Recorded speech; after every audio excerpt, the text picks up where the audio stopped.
Hello. Mostly when we hear stories of people's ups and downs and not knowing and tricky things, they're telling them in the past tense. So it's an absolute delight and privilege to introduce you to today's episode where somebody is talking about not knowing and vulnerability and is absolutely right bang stuck in the middle of it. I've been talking to Paul Taylor-Pitt for a long time about his upcoming book, Still Here, Still Queer, Now What? And this episode has been lined up for this week because it's launch week, except it isn't, because the publisher has gone into administration. So listen up to find out about Paul's book, find out about his magic string of paper clips, and listen to the story of somebody who is right there in the not knowing zone, and so much to learn.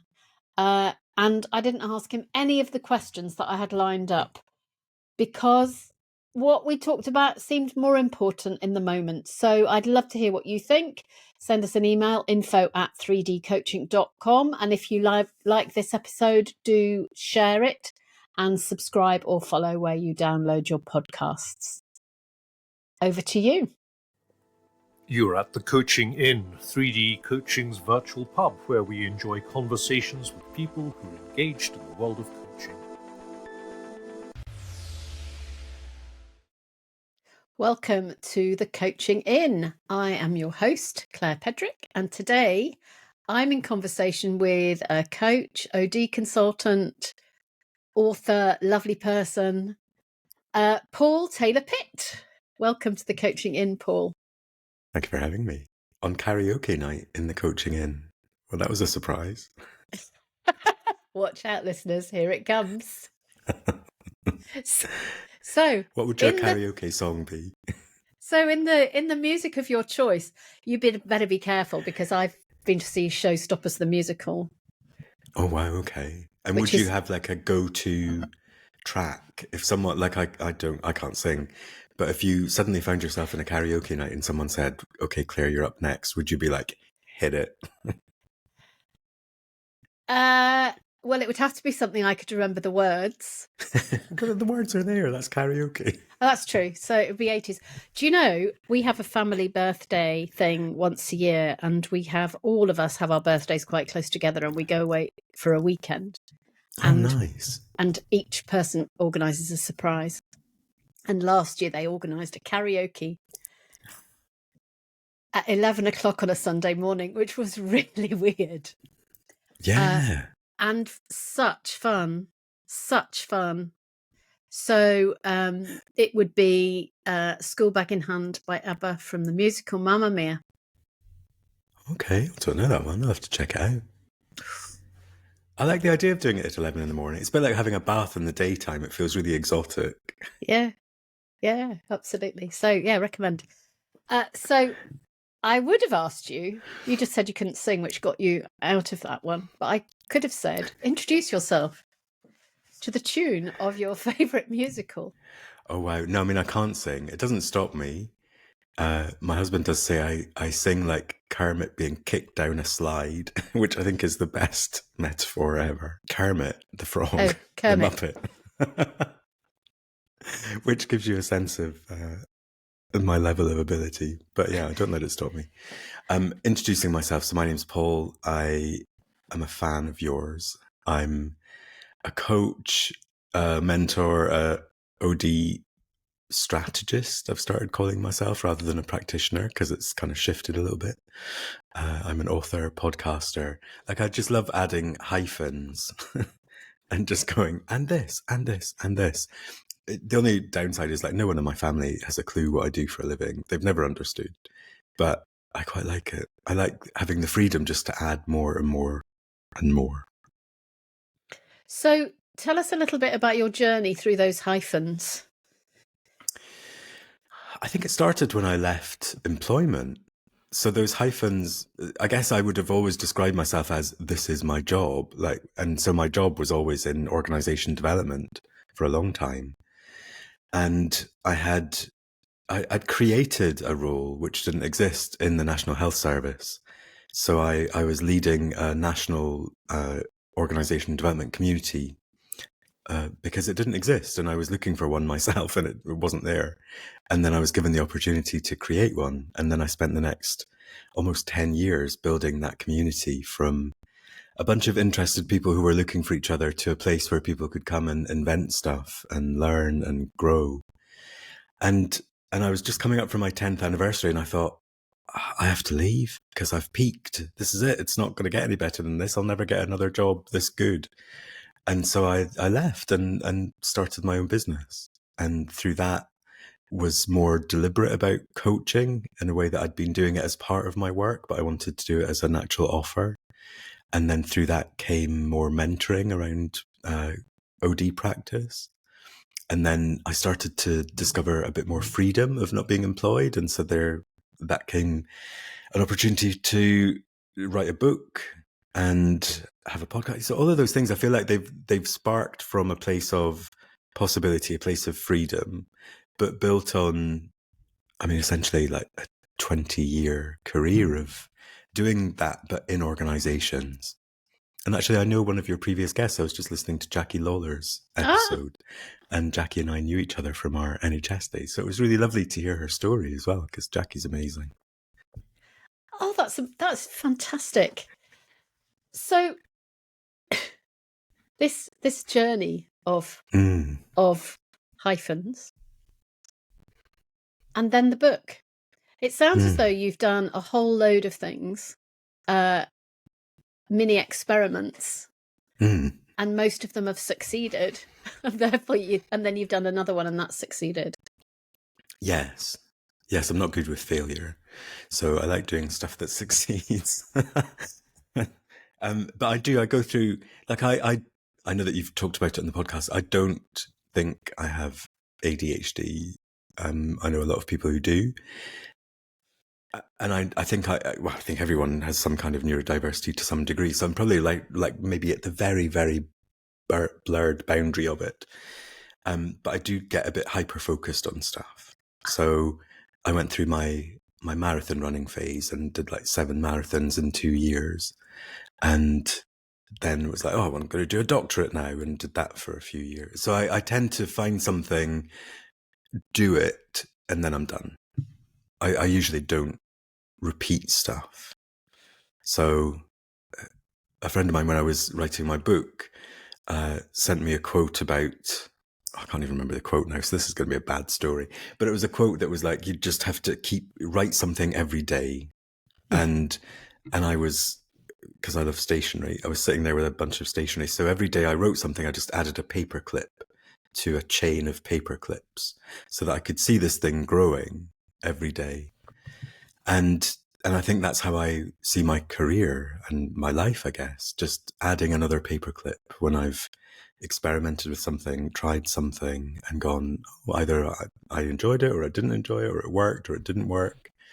But yeah, it makes me appreciative and grateful that I'm not just stuck in one paperclip. Because the opposite of my family not knowing what I do for a living is to go, wouldn't it be nice just to say like, I'm an accountant? And, nothing against accountants, but I wouldn't want to just say I'm an accountant, because that's just one paperclip. So you're a man of many paperclips? Yes. I'll add that to my LinkedIn profile. That could be a great title for this episode, but nobody's going to listen to it because they're not, well, they might be intrigued. Exactly. And if they are, then they're the kind of people that would probably have their own string of paperclips. Listen up if you have a string of paperclips. Excellent. So one of your paperclips turned into a book. And you and I have been in dialogue for a long time. And you've been going, I'm writing my book. So tell us about the book. So the book has its own life story already. And actually, it's not, as of today, it's not even alive, technically. The book was due to come out yesterday. And so I was really excited when you said that we were recording today, because I thought, fantastic, it'll be my first kind of post-publication interview. And then a week before the book was due to come out, the publisher went into administration very unexpectedly. And so the book hasn't come out. And so I'm kind of sitting with it going, oh, okay, this thing that I put essentially like 3 years of energy into is now just sort of frozen in time for a little bit.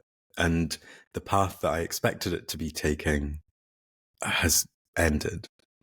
And I'm at a place where I'm going, okay, what's the next step of the journey for this book? Because I think in the time that we've been talking about it, it went from an idea to something that I worked on a proposal with my agent, Abby, who's amazing, and then refining that proposal, and then Abby sending it to publishers and rejections and all of that. You know, that's a long, long process. The actual process of writing the book itself was fast. I wrote it in like 2 months, and that was the easy part. The rest of the publishing process is the difficult bit. So I'm kind of sitting with this book that is almost in the world and not quite. So it feels like it's just not ready yet. Like its time is not right, and it needs to find its own way into the world. One of the things, so Dan, my husband, has ADHD, and often he'll go through a process, like where, you know, if he's, I don't know, trying to decide on buying a new pair of shoes or something, he'll have 75 different options and narrow them down and narrow them down and narrow them down, get to the one he wants. And then just as he's about to buy it, he changes his mind and goes back to the 75 options. And so we call it the Dan maneuver. It's like changing your mind just at the last moment. And I feel like the book has done a bit of a Dan maneuver. We've been on this path, and everything was planned, and the launch party was planned, and a book tour, all those things. And then it did a Dan maneuver and said, oh no, I'm not coming out yet. So I'm excited to see what happens to it. It's been difficult and unexpected, and it's helped me learn an awful lot about myself and remember a lot of things about myself, about how, despite having worked in the field of change for 20 odd years, I don't like it. I don't like it when it happens to me. And I've had some very strange conversations with myself about how I'm responding to change. But ultimately, like I think happens with all change, I've come through this phase of it and gone, oh, I've learned something about myself through this that I didn't know. And, you know, the book is a self-help book for middle-aged LGBTQ people, which is all about how do we claim our stories? How do we rewrite our narratives? And how do we live the rest of our lives in a more deliberate way? And so part of me thought, well, who am I to write a book like that if I fall apart at one hurdle?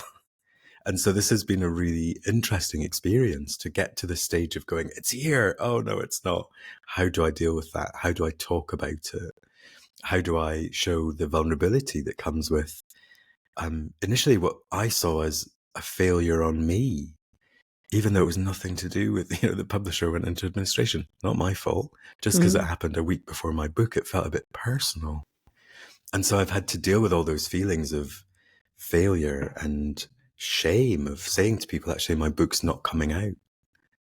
And being with those things and then appreciating them and acknowledging them and turning them into a place where I can go, actually, this is all part of this unfolding of what it means to be, you know, in midlife, in this place of thinking we understand ourselves and then going, oh, there's still stuff there. There's still things to recognize. So that's a very long history of the book, when really I could have just said, it's called Still Here, Still Queer, Now What? It will come out at some point. Please buy it. So just while we remember, how do people register their interest if they want to buy it when it arrives? So one of the things that Abby said to me when we were developing the proposal and putting it out for submission, and she didn't say it until after we had a book deal, she said, you know, the thing that I really admire about you is you never said it, but you have this spirit of, we're not taking no for an answer. And it was really lovely to hear that, because I hadn't realized that that's the energy I'd been taking into it. And so yesterday, rather than launching the book, I launched a petition, which is a demand for a publisher to pick up this book. And so actually the best thing people could do right now is to sign that petition, which is at stillherestillqueernowwhat.com/SOS. So I'm calling it Save Our Stories, because I interviewed 100 people for the book. And for many of them, they had never told anyone their story. Wow. And there was this urgency. Like I put one post on Instagram when I was researching the book, and I was flooded with people who wanted to talk. And I remember saying to some of them, like, this feels urgent. You know, what brought you here? And so many of them said, well, no one's ever asked us before.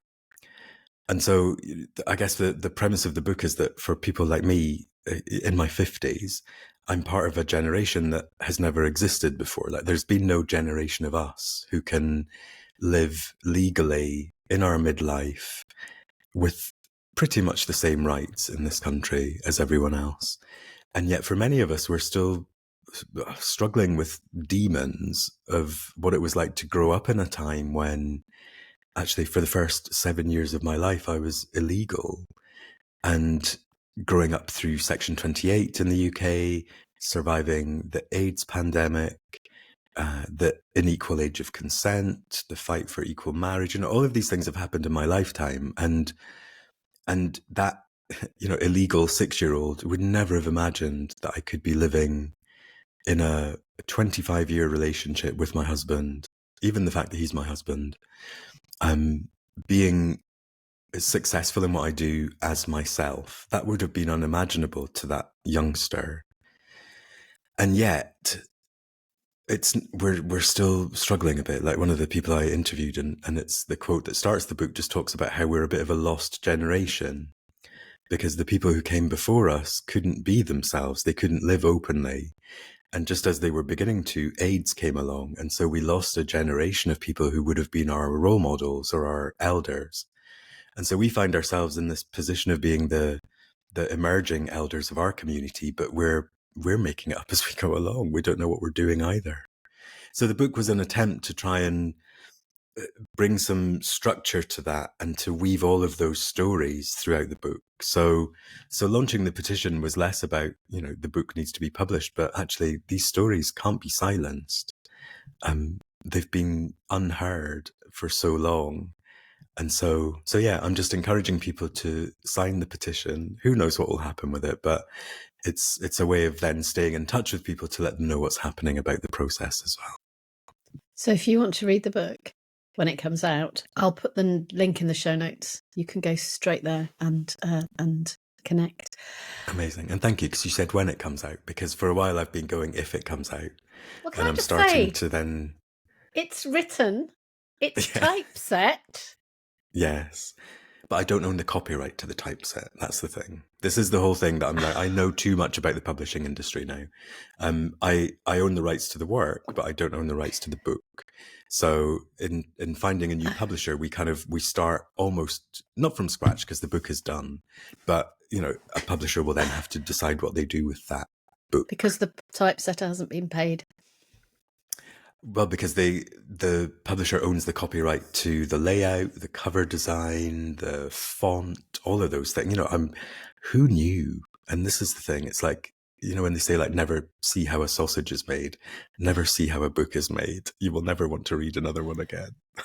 How fascinating. There are so many ways to go here, right, Paul? Can I just say that we talk a lot about vulnerability in coaching. Mm-hmm. And what a privilege it is to be in your story the day after the wake for your book, where what you shared is real, raw, vulnerable, and current, because you'll be telling this story in a year. Yeah. Because it's important. It's part of your story. But I really appreciate the liveness of what you've been willing to say. And lovely listeners, we had a little bit of a chat before we started recording, and I said to Paul, anything off limits? And he went, no, everything's on the table. So thank you. Well, I think that it's the only way to be. I don't like it. Like, I hate vulnerability. I hate the feelings that I've had of, you know, I spend my life talking about change, and then I go to the gym in the morning and someone's using my locker and I absolutely freak out. And it's not even my locker. I just like that one. And so I know that we are irrational, emotional unpredictable human beings, essentially. And yet I tried to behave as if it's rational. I tried to go, okay, well, I'll just go through this change curve now, when actually it doesn't work like that. And so I'm really trying to practice, and this has been a great experiment. This has been a great test of this practice, to not just deal with it as if it's a problem to be solved, but be with it as the weirdness of this kind of emotional, it's not even a roller coaster. It's just life. But I think there's something in the practice of this that for me wouldn't have happened if this hadn't happened to the book. I would have just been going on this kind of linear, wrote a proposal, got a book deal, wrote a book, published a book. And it would have, in a way, it would have been quite a traditional story. So I think this adds a really interesting plot twist, which was book didn't happen. Because initially, I talk about the vulnerability side of it. Initially, my first reaction was, oh, well, I'll just start my own publishing company then. And had a wild 2-day, well, I mean, it wasn't wild at all. I was wild in my head where I was like, okay, I'll have to do it myself. No other way to it. And spoke to a friend and was like, would you invest in this company? And she was like, yeah, absolutely. Let's do it. We almost had a business plan by the end of Sunday. And then I stopped and went, hang on, I'm Supermaning again. I'm trying to rescue this when actually it's not my job and it's not my gift to rescue this. And, Dan is very good when he notices me doing that. He'll just kind of do that gentle thing of going, yeah, you're doing it again. And he said, you need to let Abby drive for a while. She's your agent. Let her take the wheel. She knows what she's doing. And so my initial response to that kind of vulnerability is just to do the put on the superhero costume. I can fix this. I can do it. I should probably have done it myself in the first place. And I'm learning to just stop and actually take that off and go, oh no, I'm just going to be with the sadness for a while. And I'm going to be with the anger for a while. And I'm going to be with the disappointment. And I'm going to be with also the hope that then comes. And none of that's possible when I'm in Superman mode, because I'm just saving the world. But I'm not. So yeah, I'm trying to practice that, I guess. This has been, and it's really nice being here actually the morning after the wake, because I don't think I could have imagined myself saying those words 2 weeks ago, to say, I'm glad this happened. I'm lucky it has happened. And this is a reminder to myself to not resist those things happening. I'm just thinking about the William Bridges, who I love, his stuff about transitions. You're right bang in the middle of what he calls the neutral zone, aren't you? What I would call the wilderness. I often talk about it as the dead zone, which is like, maybe we've all got our own metaphors. I like the wilderness. That came up in a coaching session for me, because I see my coach, Joe, once a week. We do a bit of peer coaching, which again is an amazing resource and has been for the last few years. And that image came up when I was right in the middle of this. It was like sitting in the middle of a forest with all of these different paths ahead and not knowing that any of them are right, or even how to know which one might be right. So that image of the wilderness, feels very resonant, because I feel like I've started to maybe stand up. I still don't know which path is available, but I feel like I'm not just sitting there dazed, looking around going, like those kind of choose your own adventure books, like you see a clearing, which path do you take? Yeah. Are you okay if I share something about the wilderness? Absolutely. So I walked across the wilderness in 2002. What do you mean by wilderness? Because to me, I'm not a very big fan of nature. So when you say wilderness, in my head, I'm picturing desert. So in the Old Testament, the Jewish Christian book, there's a story of the of people crossing the wilderness, and that's what it describes it at. And it's somewhere in Egypt-Israel border. And we started from Mount Sinai, which is a place in the Bible, and we walked for 5 days. And that is traditionally, there are many things that are wildernesses, which is stark, big, whatever. But I learnt so many things walking across that. One was it was absolutely terrifying. Mm-hmm. And when somebody collapsed, and there were the same number of support team as there were walkers. Wow. Like 1-to-1 just in case. Yes, we're all in marvellous. Somebody collapses.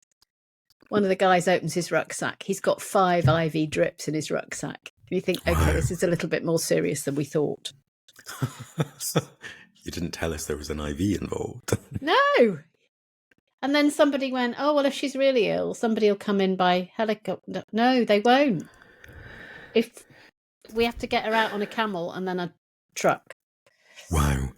So it turned out his IV worked. But the thing I learned about being in the wilderness, and we slept at night out under the stars. It's the most beautiful place I've ever been, and it's the most terrifying place I've ever been. And both about the same of both. Mm. And there was a sandstorm, which was like it was like being in a sandblaster. And of course, nobody was expecting it to come. And then the guide shouted, "Cover your faces, cover your faces." It pretty much shaved our legs.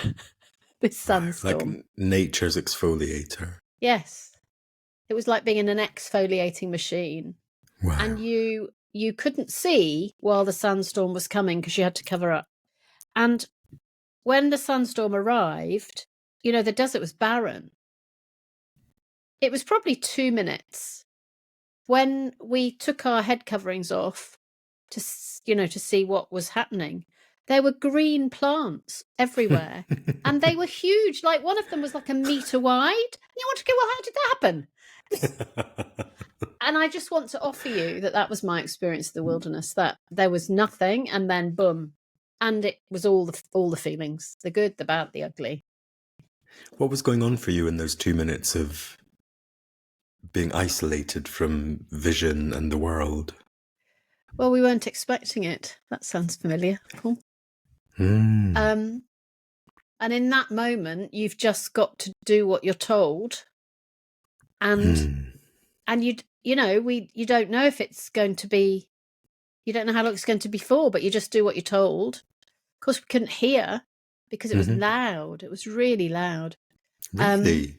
I would imagine a sandstorm to be quiet. Yeah, but remember, it was silent before the sandstorm came. Like, silent. Wow. What was changed in you as a result of that experience?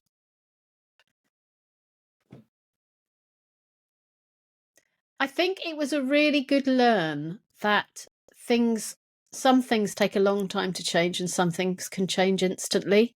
Mm. And I think the thing that still surprises me, and I've got some photographs of what was after. But of course, you haven't taken a photograph of, here is the spot where in 1 minute's time there is going to be an enormous plant. So you can't, so you don't know what the before looked like because you weren't paying that level of attention.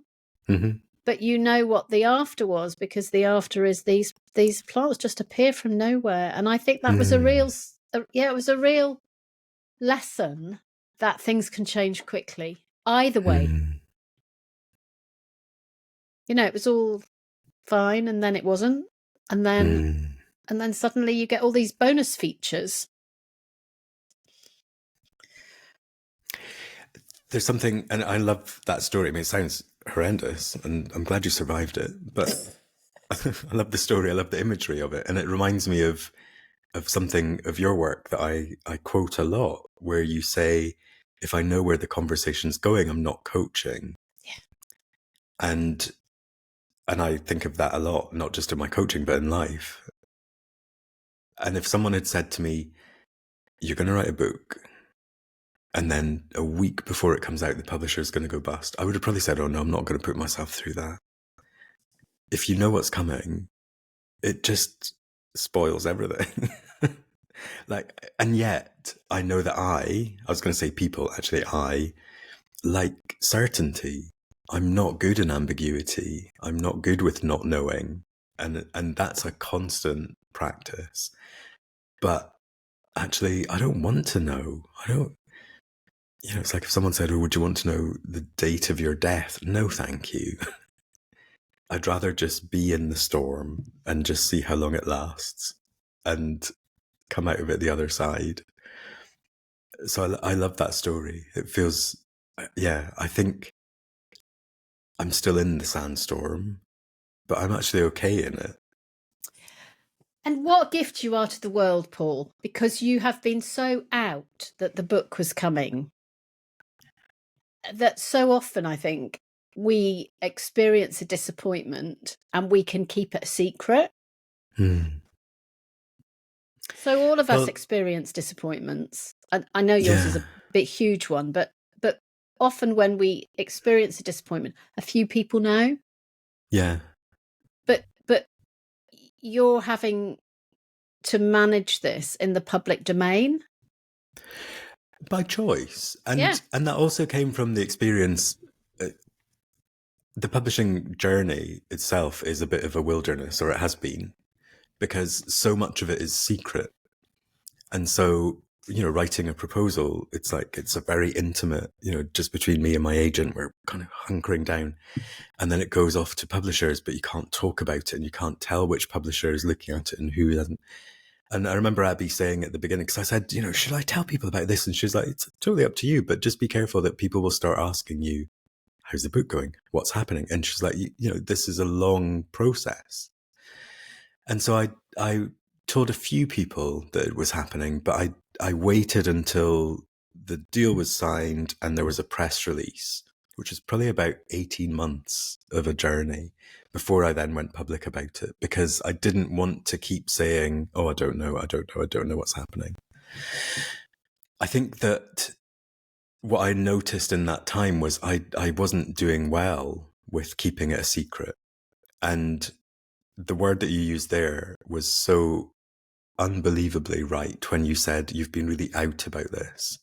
Because what I realized through the process of keeping it secret was it was like being back in the closet. It was like there's something that I'm doing, or something, something that's really important, something that's like a part of me that I am hiding from the world. And, I came out when I was 15, so I've spent 37 years almost being myself. And the jobs I've done, the work I've done, the presence that I try to have in the world is about being myself, being in the world as myself. And suddenly there was this big thing, this big important thing that I couldn't talk about. And so it felt like going back in the closet. And so when the press release came out and I was able to talk about it, I was like, oh, I've come out again. And so when this happened and there was this bad news, I thought, I'm not going back in the closet again. I'm not doing it. Actually, I need to be with this and be visible with it. And the response that I've had from people has been, to me, really surprising, because I think I'm just dealing with it as I would. I've had some really lovely messages from people saying, oh, you've dealt with this with a lot of dignity and a lot of integrity. And I'm really grateful for that, because I can't think of any other way that I would do it. I've had my private moments of, murderous thoughts, but, there's something about my refusal to go back in the closet again. It's just not going to happen. And so, what comes with that is having to show some of that vulnerability and that disappointment. But what comes back in return is like 10 million times the joy compared to that slight bit of pain and discomfort, because it's what people respond to and react to. And if I was saying, oh, this has happened and it's all fine, it's like no one would believe that anyway. And that's, one of the qualities that came through from the people I interviewed is it's authenticity or nothing at this stage of our lives. We are tired of pretending. We are not going to go and be someone we're not. And so what came with that for me is just being in that uncomfortable space of going, yeah, this has happened.